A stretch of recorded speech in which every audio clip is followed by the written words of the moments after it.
യോഹന്നാന്റെ സുവിശേഷം 3-ാം അധ്യായം. പരീശന്മാരുടെ കൂട്ടത്തിൽ യഹൂദന്മാരുടെ ഒരു പ്രമാണിയായി നിക്കോദിമോസ് എന്നു പേരുള്ള ഒരു മനുഷ്യനുണ്ടായിരുന്നു. അവൻ രാത്രിയിൽ അവന്റെ അടുക്കൽ വന്ന് അവനോട്, റബ്ബി, നീ ദൈവത്തിന്റെ അടുക്കൽ നിന്ന് ഉപദേഷ്ടാവായി വന്നിരിക്കുന്നു എന്ന് ഞങ്ങൾ അറിയുന്നു. ദൈവം തന്നോടുകൂടെ ഇല്ലെങ്കിൽ നീ ചെയ്യുന്ന ഈ അടയാളങ്ങളെ ചെയ്യുവാൻ ആർക്കും കഴിയുകയില്ല എന്ന് പറഞ്ഞു. യേശു അവനോട്, ആമീൻ ആമീൻ ഞാൻ നിന്നോട് പറയുന്നു, പുതുതായി ജനിച്ചില്ല എങ്കിൽ ദൈവരാജ്യം കാണ്മാൻ ആർക്കും കഴിയുകയില്ല എന്ന് ഉത്തരം പറഞ്ഞു.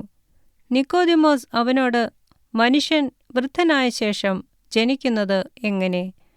രണ്ടാമതും അമ്മയുടെ ഉദരത്തിൽ കടന്ന് ജനിക്കാമോ എന്ന് ചോദിച്ചു.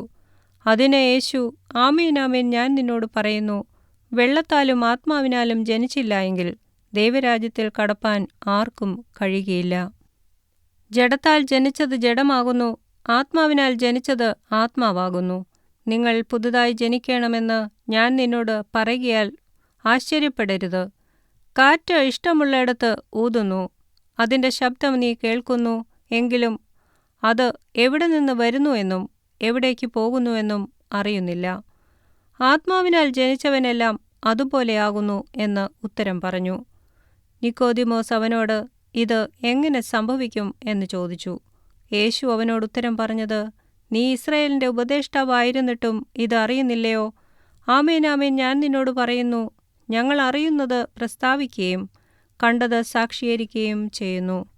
ഞങ്ങളുടെ സാക്ഷ്യം നിങ്ങൾ കൈക്കൊള്ളുന്നില്ല താനും. ഭൂമിയിലുള്ളത് നിങ്ങളോട് പറഞ്ഞിട്ട് നിങ്ങൾ വിശ്വസിക്കുന്നില്ലെങ്കിൽ സ്വർഗത്തിലുള്ളത് നിങ്ങളോട് പറഞ്ഞാൽ എങ്ങനെ വിശ്വസിക്കും? സ്വർഗത്തിൽ നിന്ന് ഇറങ്ങി വന്നവനായി സ്വർഗത്തിലിരിക്കുന്നവനായ മനുഷ്യപുത്രനല്ലാതെ ആരും സ്വർഗത്തിൽ കയറിയിട്ടില്ല. മോശ മരുഭൂമിയിൽ സർപ്പത്തെ ഉയർത്തിയതുപോലെ മനുഷ്യപുത്രനെയും ഉയർത്തേണ്ടതാകുന്നു. അവനിൽ വിശ്വസിക്കുന്ന ഏവനും നിത്യജീവൻ പ്രാപിക്കേണ്ടതിന് തന്നെ. തൻ്റെ ഏകജാതനായ പുത്രനിൽ വിശ്വസിക്കുന്ന ഏവനും നശിച്ചു പോകാതെ നിത്യജീവൻ പ്രാപിക്കേണ്ടതിന് ദൈവം അവനെ നൽകുവാൻ തക്കവണ്ണം ലോകത്തെ സ്നേഹിച്ചു. ദൈവം തൻ്റെ പുത്രനെ ലോകത്തിൽ അയച്ചത് ലോകത്തെ വിധിപ്പാനല്ല, ലോകം അവനാൽ രക്ഷിക്കപ്പെടുവാനത്രേ. അവനിൽ വിശ്വസിക്കുന്നവന് ന്യായവിധിയില്ല. വിശ്വസിക്കാത്തവന് ദൈവത്തിൻ്റെ ഏകജാതനായ പുത്രൻ്റെ നാമത്തിൽ വിശ്വസിക്കായ്കയാൽ ന്യായവിധി വന്നു കഴിഞ്ഞു. ന്യായവിധി എന്നതോ, വെളിച്ചം ലോകത്തിൽ വന്നിട്ടും മനുഷ്യരുടെ പ്രവൃത്തി ദോഷമുള്ളതാകയാൽ അവർ വെളിച്ചത്തേക്കാൾ ഇരുളിനെ സ്നേഹിച്ചത് തന്നെ. തിന്മ പ്രവർത്തിക്കുന്നവനെല്ലാം വെളിച്ചത്തെ പകയ്ക്കുന്നു, തൻ്റെ പ്രവൃത്തിക്ക് ആക്ഷേപം വരാതിരിപ്പാൻ വെളിച്ചത്തിങ്കലേക്ക് വരുന്നതുമില്ല. സത്യം പ്രവർത്തിക്കുന്നവനോ തൻ്റെ പ്രവൃത്തി ദൈവത്തിൽ ചെയ്തിരിക്കയാൽ അത് വെളിപ്പെടേണ്ടതിന് വെളിച്ചത്തിങ്കലേക്ക് വരുന്നു. അതിൻ്റെ ശേഷം യേശു ശിഷ്യന്മാരുമായി യഹൂദ്യദേശത്ത് വന്ന് അവരോടുകൂടെ സ്നാനം കഴിപ്പിച്ചുകൊണ്ടിരുന്നു. യോഹന്നാനും ശലേമിന് അരികത്ത് ഐനോനിൽ സ്നാനം കഴിപ്പിച്ചുകൊണ്ടിരുന്നു. അവിടെ വളരെ വെള്ളമുണ്ടായിരുന്നു. ആളുകൾ വന്ന് സ്നാനമേറ്റു. അന്ന് യോഹന്നാനെ തടവിലാക്കിയിരുന്നില്ല. യോഹന്നാന്റെ ശിഷ്യന്മാരിൽ ചിലർക്ക് ഒരു യഹൂദനുമായി ശുദ്ധീകരണത്തെക്കുറിച്ച് ഒരു വാദമുണ്ടായി. അവർ യോഹന്നാന്റെ അടുക്കൽ വന്ന് അവനോട്, റബ്ബി, യോർദ്ദാനക്കരെ നിന്നോടുകൂടെ ഇരുന്നവൻ, നീ സാക്ഷീകരിച്ചിട്ടുള്ളവൻ തന്നെ ഇതാ സ്നാനം കഴിപ്പിക്കുന്നു, എല്ലാവരും അവൻ്റെ അടുക്കൽ ചെല്ലുന്നു എന്ന് പറഞ്ഞു. അതിന് യോഹന്നാൻ, സ്വർഗത്തിൽ നിന്ന് കൊടുത്തിട്ടില്ലാതെ മനുഷ്യനൊന്നും ലഭിപ്പാൻ കഴിയുകയില്ല.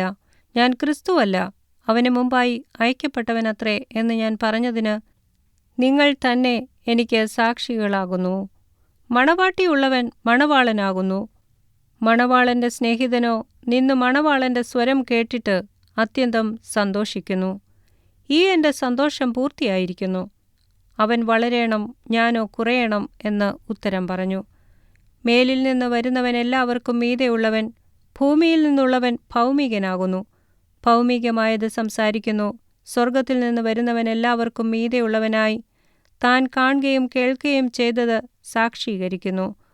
അവൻ്റെ സാക്ഷ്യം ആരും കൈക്കൊള്ളുന്നില്ല. അവൻ്റെ സാക്ഷ്യം കൈക്കൊള്ളുന്നവൻ ദൈവം സത്യവാൻ എന്നുള്ളതിന് മുദ്രയിടുന്നു. ദൈവം അയച്ചവൻ ദൈവത്തിൻ്റെ വചനം പ്രസ്താവിക്കുന്നു. അവൻ ആത്മാവിനെ അളവ് കൂടാതെയല്ലോ കൊടുക്കുന്നത്.